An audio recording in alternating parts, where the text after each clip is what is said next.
Hello everyone, welcome back to Math with Allison. Today we're working at the end of our sequences and series, so we're going to be taking an exam. So typically this is the third exam given in the Calculus 2 series, so this is going to be right before the final examination. And yes, this is a real exam. It used to be given to students, but now it is given to students as study material for their upcoming exam. So let's go ahead and dive into it. We're going to go through how we can solve these and different strategies you might notice to help you cue into like which tests you should use and stuff like that. So question 1 is asking us about the divergence test. What does the divergence test tell you about each of these series? The divergence test is usually the first test you should apply to any series because what it does is you take the limit. So we're going to take the limit as k approaches infinity of our term. So that's going to be natural log of k divided by k. So notice here, we can just go ahead and use normal limit rules. So this approaches infinity over infinity, which means we can use L'Hopital's rule. So we take the limit as k approaches infinity, take the derivative of the numerator, that's 1 over k, take the derivative of the denominator, that's just 1. So 1 over k divided by 1, we can just simplify that to be 1 over k. And now we know as k approaches infinity, denominator is going to get really, really big, so this is going to approach 0. So the divergence test tells us if this is equal to 0, then the test is inconclusive. You need to try something else. So here the divergence test is inconclusive. Now let's go ahead and try another one. We're going to take the limit as k approaches infinity, 1 minus k cubed over 1 plus 1,000 k cubed. Now when we're working with a limit at infinity, we can just take the highest term of the numerator and the denominator of a rational function, right? Because it's going to behave the same. When k is really, really large, 1 minus k cubed is not going to be really any different than negative k cubed. So notice what this simplifies to, right? We have that those k cubes cancel out. So we're left with negative 1 over 1,000, and the limit of a constant is just equal to that constant. So here we have a different result. It's not equal to 0. This tells us that by the divergence test, this series diverges. So sometimes it can be really easy to use at the beginning of a test because you can just apply it and see if it diverges immediately. Otherwise, you can apply a different test. So here's going to be where we're going to apply a different test. So we want to evaluate each series or explain how you know how it diverges. So notice what we have here. We have 2 to the n and 3 to the n plus 1. Remember what a geometric series looks like, right? We have something raised to the power of n, and that something is going to be our ratio. So I want to manipulate this to look a little bit like a geometric series.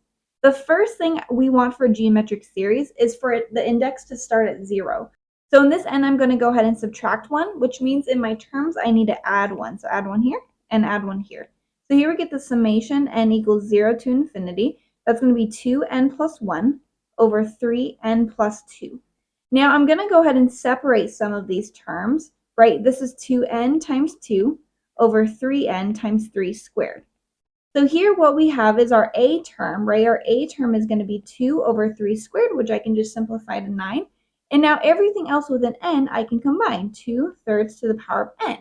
So here we can see our a term is going to be 2/9, that's going to be our first term. And our ratio is going to be 2/3, which our ratio is less than 1, which means it's going to converge. So what does it converge to? It converges to a over 1 minus r. So 2/9 over 1 minus 2/3. That's going to be 2/9 divided by 1/3. The reason I wrote it like that was so we can just go ahead and multiply by the reciprocal. So notice we can simplify this to be 2/3. So this converges to 2/3.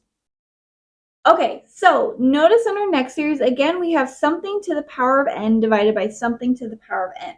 That's going to clue you into a geometric series. So the first thing you always check is the index, and we are okay right now. We're already starting at 0. So let's go ahead and combine our n terms. N equals 0 to infinity. We have that 3 times 10 over 9 to the power of n.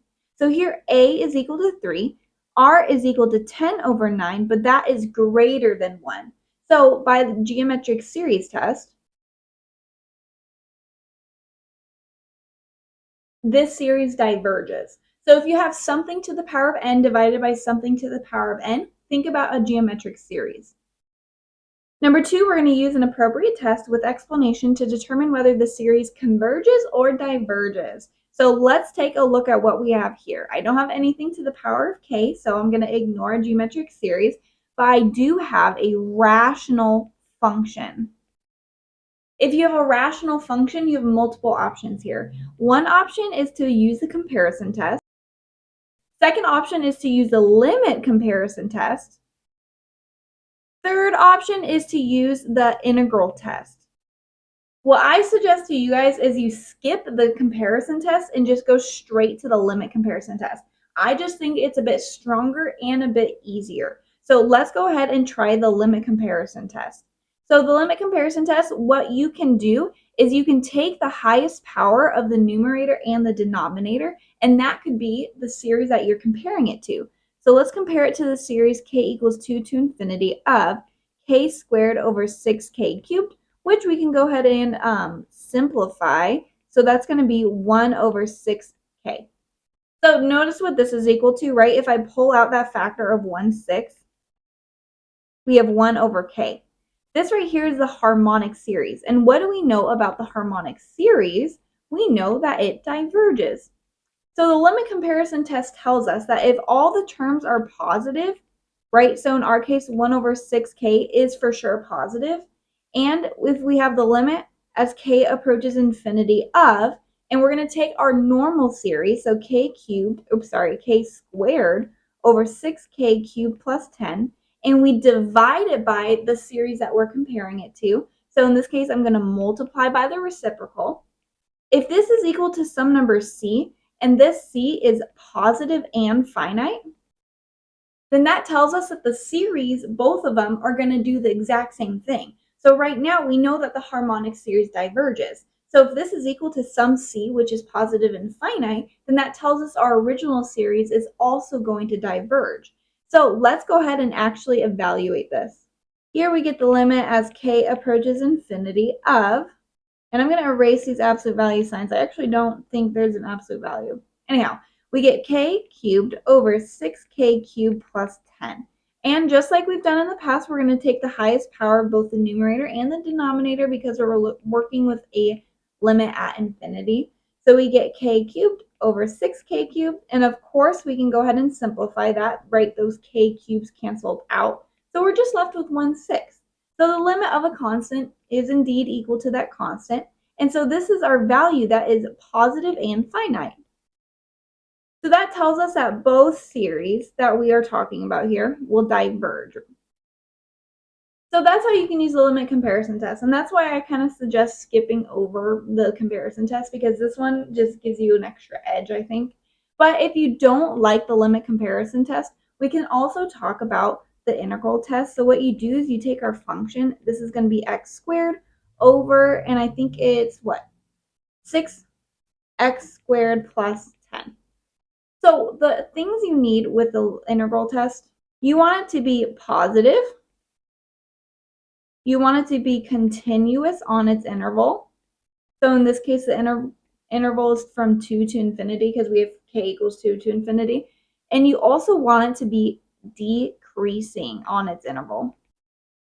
If all three of those things are true, what you do is you take the integral of x squared over 6x squared plus 10 dx. And you have two outcomes. Either this is equal to a number c, and if it's equal to number c, that tells you that it converges, or you get plus or minus infinity, some sort of divergence, right?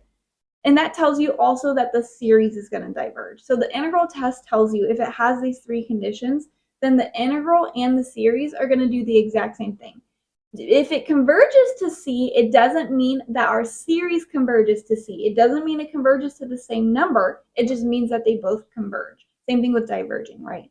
So in this case, I'm not going to work this out, but if you want to, that's great practice for you, and you should figure out that it does diverge, right? And also the bounds on this, if you're wondering, are from 2 to infinity. So you would have to rewrite it as a proper integral, the limit as b approaches infinity, and we'll have to replace that upper bound. So this would be b. But great practice for you guys if you want to try that out. Number 3, we're going to use the appropriate test with explanation, and we're going to determine if this converges or diverges. So here we have the summation k equals 0 to infinity. Negative 1 to the k, that should cue you into something, times k over e to the k. The negative 1 alternating should tell us about the alternating series test. So we take our terms without the alternating part. So k over e to the k. I just took out that negative 1 to the k. We want it to be decreasing at some point on the interval, like at some point c all the way to infinity, it's going to be decreasing. And we also want that the limit as k goes to infinity of the a to the k is equal to 0. So both of those check out, then we know that the series is going to converge. So let's go ahead and try this out. How do we show it's decreasing? One way you could do that is you could treat it like a function, x over e to the x. And you can apply the first derivative test. I'm going to go ahead and rewrite this as x times e to the negative x, just so I can use product rule. So the derivative is equal to the first times the derivative of the second, so negative e to the negative x, plus the second times the derivative of the first, which is just 1. So this is equal to negative x e to the negative x plus e to the negative x. Another way you can think about this is you can pull out that e to the negative x, and we get negative x plus 1. So we set this equal to 0, and we solve for the critical values. We get one of the critical values is x is equal to 1. And so here we have two intervals. We have from 0 to infinity, and here we have our critical value of 1. So we want to know if all of this, if the function is decreasing. So let's go ahead and choose a test value to plug into our first derivative. So f prime of 2 is equal to, what do we end up with? E to the negative 2 times negative 2 plus 1. That is equal to negative 1, so negative e to the negative 2, which is for sure less than 0, right? And so we know that this is going to be decreasing from 1 to infinity. So let's add that right here. This is decreasing from 1 to infinity. So that checks out. Now we want to go ahead and check out the limit. So let's go ahead and take the limit as k approaches infinity. Now let's see, we have k over e to the k. If you want to use this with logic, e to the k grows a lot faster than just k. So the denominator is growing faster, which means this is going to approach 0. If you don't like that way, you can also think this is approaching infinity over infinity, which means we can apply L'Hopital's. So here we take the limit as k approaches infinity. We get 1 over e to the k. Derivative of k is 1. Derivative of e to the k, just e to the k. So this approaches 1 over infinity, which we know goes to 0. So we just showed that this is also equal to 0. Since both of these check out, we have by the alternating series test, this series converges. So we showed it's decreasing, we showed that the limit goes to 0, so we know it converges. Now, if you don't like the alternating series test, I always told my students this, when in doubt, ratio it out. So you could also apply the ratio test, which we're going to do later in the video, so I'm not going to do it right now, but another great practice for you, try the ratio test and see what you get. Okay, so we want to use appropriate tests, blah, blah, blah. We've already done this, but we're going to go ahead and apply it on a new series. Two options here. First, notice that we have a power of k in the numerator. When you see a power of k, that could clue you in to the root test. Forgot what that was called. But also in the denominator, we see a factorial. When you see a factorial, that could also clue you into the ratio test. You can use either or. I'm going to show both in those cases. So draw a line. Let's go ahead and try the ratio test first. The limit as k approaches infinity of absolute value, we take the k plus 1 term, so 8 to k plus 1, divided by k plus 1 factorial, and we multiply by the reciprocal, or I should say we divide by our normal terms. So that's why I just multiply by the reciprocal. Multiply, we get 8 to the 2k. Okay, let's start simplifying. First, we can distribute this power of 2, 2k plus 2, and let's go ahead and see what cancels. K plus 1 factorial is equal to k plus 1, if we pull that terms out, times k factorial. So we get the k factorial cancels, and we get the 2k's cancel, right? So this is equal to the limit as k approaches infinity, and what are we left with? 8 squared, which is equal to 64 over k plus 1. So if you want, you could pull out that 64 so you can really see what's happening here. We get 1 over k plus 1. which when the denominator grows really, really big, this goes to 0. So what is this telling us? For the ratio test, we want the limit to be less than 1. 0 is always less than 1. So we have that the series converges by the ratio test. So that's how you can apply the ratio test. We love it. Let's go ahead and see the root test. This is where we take the limit as k approaches infinity, and we take the kth root of, I think the absolute value is in there. I could be wrong on that one. I can't remember right now, but that's okay. I'll check. I don't think there are absolute values in here, so it has to be positive. You guys can yell at me in the comments if I'm wrong on that one. But okay, we're doing the same thing. We're going to evaluate it, right? So we get the limit as k approaches infinity. That root k with a power of k cancels out. So again, we're left with 8 squared in the numerator, which is equal to 64. And then we have the kth root of k factorial. So depending on your knowledge, this is where it could get a little dicey. What we have is the limit as k approaches infinity of the kth root of k factorial does indeed diverge to infinity, which tells us that this is again going to go to 0. 0 is less than 1. It's the same exact result. We get that it converges by the root test, which you can write that out, converges by the root test. Now, if you're wondering how did we know that goes to infinity, you can think about it this way. If we have any number raised to the power of k, that's always going to be much smaller than k factorial as k goes to infinity. K factorial is going to grow really, really fast, and it's going to grow faster than the kth root. So since it grows faster than the kth root, it's going to diverge to infinity. So either test, totally great on that one. You get that it converges. Now we have a little bit of a different question. We want to know if it absolutely converges, conditionally converges, or if it diverges. So what does it mean? It means we have to check the normal series if it converges or diverges. And then that absolutely convergence comes in where you take the absolute value of it. So when we take the absolute value of this, it means we're no longer alternating, right? That's just going to be 1 over 1 plus the square root of k. So let's go ahead and try both of these out. We have that negative 1 to the k, so we're going to go ahead and use the alternating series test. So our k term is going to be 1 over 1 plus the square root of k. First, we don't even really need to prove this. We have that it's decreasing, right? As k gets larger and larger, this is going to get smaller and smaller. Our only k term is in the denominator. So we have that it's decreasing. You could use the first derivative test if you want to, again, to be super official, but, you know, if it were me grading, I'd be fine with this. The other thing we need is the limit to go to 0, which you can see pretty clearly. We only have a k in the denominator, so this is indeed going to go to 0.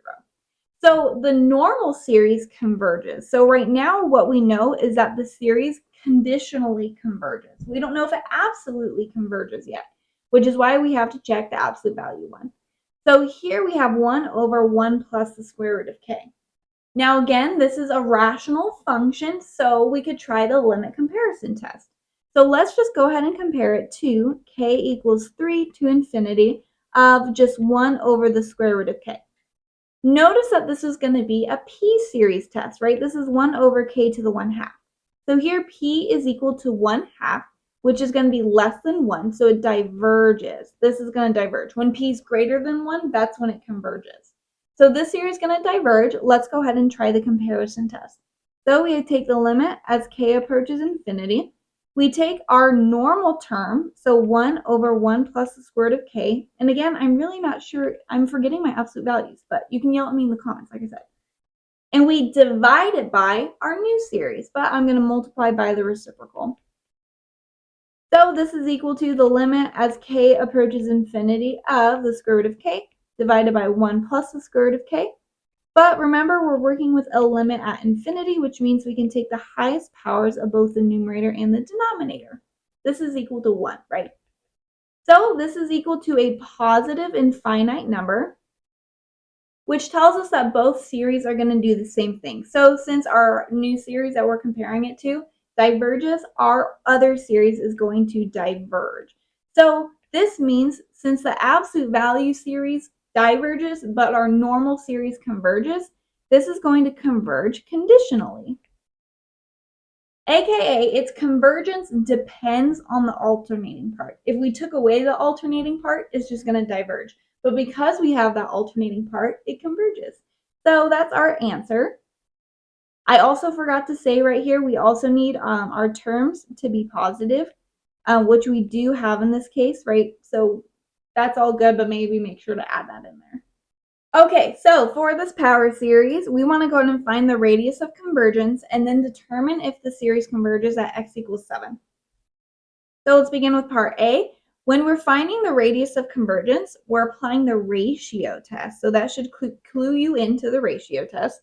So here we take our k plus 1 term, negative 1 to the k plus 1 times k plus 1 times x minus 4 to the k plus 1 divided by, and that's going to be 3 to the k plus 1. Then we divide that whole thing by our normal term, but I'm just going to multiply by the reciprocal. So 3 to the k divided by negative 1 to the k times x minus 4 to the k. So let's go ahead and see what we can cancel out here. First, those alternating signs, we're taking the absolute value. Doesn't need to be in there. Nonsense.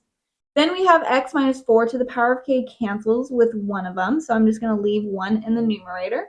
What else do we have? Oh, 3 to the k also cancels out, but that's just going to leave 1, 3 in the denominator. And I think that is it.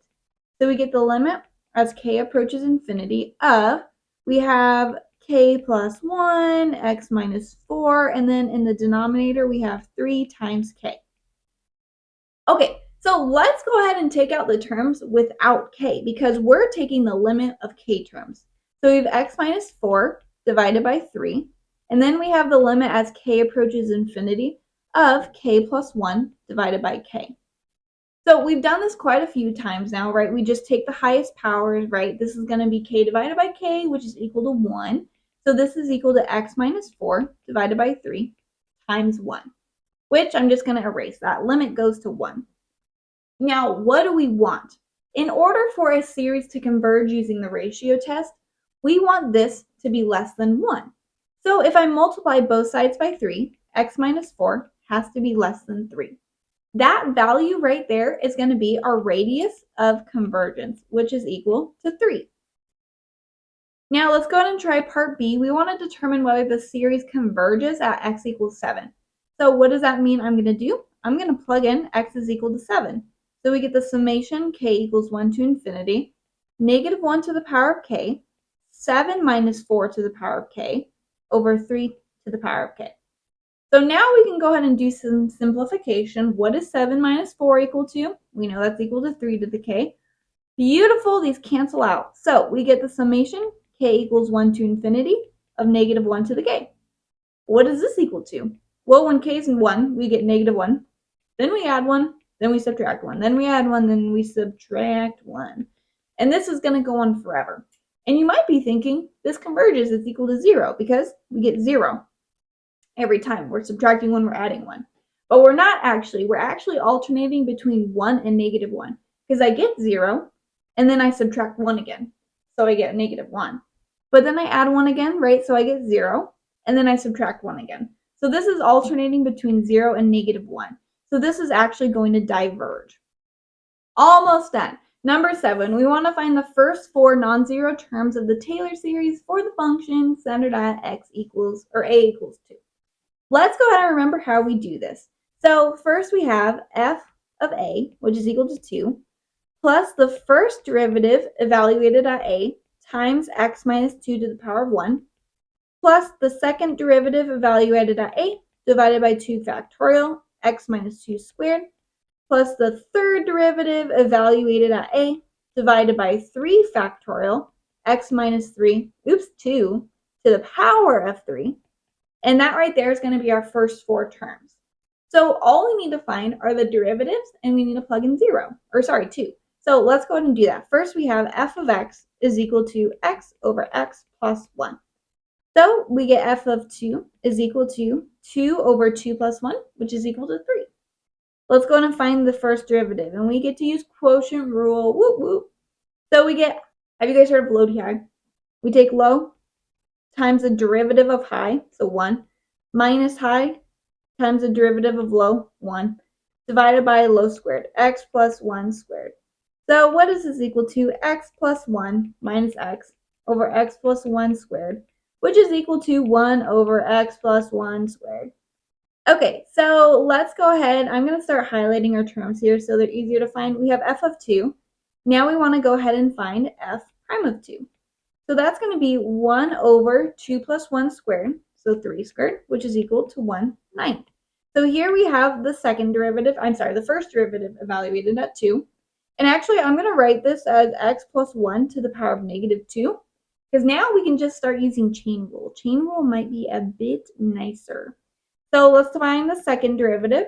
We get -2 times x plus 1 to the -3 times the derivative of the inside is just 1. So we get -2 over, that's going to be x plus 1 to the power of 3. So f double prime of 2, we get -2 over, that's going to be 2 plus 1, 3 cubed, which is equal to 27. So let's go ahead and highlight that, right? This is going to be our second derivative. One more derivative to find, right? So here we get f triple prime of x is equal to, I'm going to go ahead and use this. So that's going to be positive 6 x plus 1 to the -4 times the derivative of the inside, but that's just 1. So we get 6 over x plus 1 to the 4th. Oops, that's not equal to anything. Now I want to evaluate that at 2. So we get 6 over 3 to the power of 4, which I'm going to go ahead and cancel out one of those 3's. So one of them cancels out, and that leaves a 2 in the numerator. So this is 2 over 3 cubed, or 2 over 27. So that is our last term. So let's go ahead and fill these in. So first we have f of 2. I'm just going to go ahead and erase these. So we get 2/3 plus 1/9 times x minus 2, -2 over 27 over 2 factorial, and then 2 over 27, 3 factorial. And you can simplify that if you want. If I were the one grading, or if I was your instructor, I would just suggest that you leave it like that, because you did the calculus, you found what it's equal to, and if you start doing the algebra, you might make mistakes, which could lead to points off, but it depends on your professor, so make sure to ask your professor. But that right there is the first 4 non-zero terms of our Taylor series. Let's try our last question. We want to circle the best answer all the way down to part H. So here we have a series, k equals 1 to infinity of 4 to the -k. We want to know if it diverges or if it converges to 1/3 or 1/4. So let's go ahead and rewrite this. We get k equals 1 to infinity of 1 over 4 to the power of k. This is actually going to be a geometric series. So here we get k equals 1 to infinity. That's like 1/4 to the power of k, right? Now our issue is our index is starting at 1. We want it to start at 0. So I'm going to subtract 1 here, which means I add 1 here. So we get the summation, k equals 0 to infinity. I'm going to pull out one of those 1/4, so now we can see our a term, and that's going to be 1/4 to the power of k. So a is equal to 1/4, and also our radius is equal to 1/4. Since our radius is less than 1, it converges, and we can find what it converges to, a over 1 minus r. So we get 1/4 over 1 minus 1/4. That's equal to 1/4 divided by 3/4, which is equal to 1/3. So here we have that this is going to converge to 1/3. Next, we want to find the Maclaurin series for sine of x squared. So it's good to know the Maclaurin series for sine of x. We get the summation, k equals 0 to infinity, -1 to the k, and that's going to be x to the 2k plus 1 divided by 2k plus 1 factorial. So really quickly, actually, just knowing the series is going to tell you the answer, because only one of them has 2k plus 1 in the denominator. So actually, this is going to clue you into that this is our answer. But if you want to understand how we plug in x squared, what we do is we replace our x in our power series. So we get sine of x squared is equal to summation, k equals 0 to infinity, -1 to the k, and that's going to be x squared to the 2k plus 1 over 2k plus 1 factorial. So if you just multiply those exponents, right, 2 times 2k plus 1, we end up with that 4k plus 2. Part C, we want to see if this series is going to converge to any of these numbers. So again, it's good to know the power series for all these different things. This is like e to the 1/2. So we have e to the x is equal to summation k equals 0 to infinity. That's going to be x to the power of k over k factorial. So right away, notice that we have 2k factorial in the denominator. And for our e to the x, we have only k factorial in the denominator. So we know it's not going to be e to the x. Let's go ahead and talk about cosine. We also just talked about sine, right? So sine is 2k plus 1 factorial. So this should clue you in, hopefully, it's cosine. Cosine of x is equal to the summation k equals 0 to infinity, negative 1 to the k, and then we get x to the 2k over 2k factorial. So that right there is going to clue you in that it's going to be cosine of 1 because we have that 2k factorial in the denominator. But also, if you were to plug in x is equal to 1, right, we would replace it everywhere. So here we have 1, and we have 1 to the 2k. 1 to the 2k is just always going to be equal to 1. So that's how we end up with the series. We just plug in x is equal to 1. Okay, so we want to find the series if it converges or diverges. And we see that that whole thing is raised to the power of k, so we can take the kth root test. So the limit as k approaches infinity of the kth root of that whole thing. And of course, those powers just end up canceling out. So we get 2k squared plus 5 over 3k squared. Now, we've done this multiple times before, right? We take the highest power of the numerator and the denominator. Those k squareds end up canceling out, and we're left with 2/3. And the limit of a constant is just equal to that constant. So we find this is equal to 2/3, which is less than 1, which tells us that this is going to indeed converge. F, we want to see if this series converges or diverges. So notice here we have pi to the k over e to the k plus 1. This is going to be another kth root test. So we take the limit as k approaches infinity. And here we have the power of k, or the root k, pi k over e to the k plus 1. So what is this equal to? The limit as k approaches infinity. This is going to be pi over e times the kth root of e. Now notice here, this is where it's going to get a little funky. So maybe we should try to avoid the root test, right? It's always great to try something, and it's not going to work 100% of the time. That's totally okay.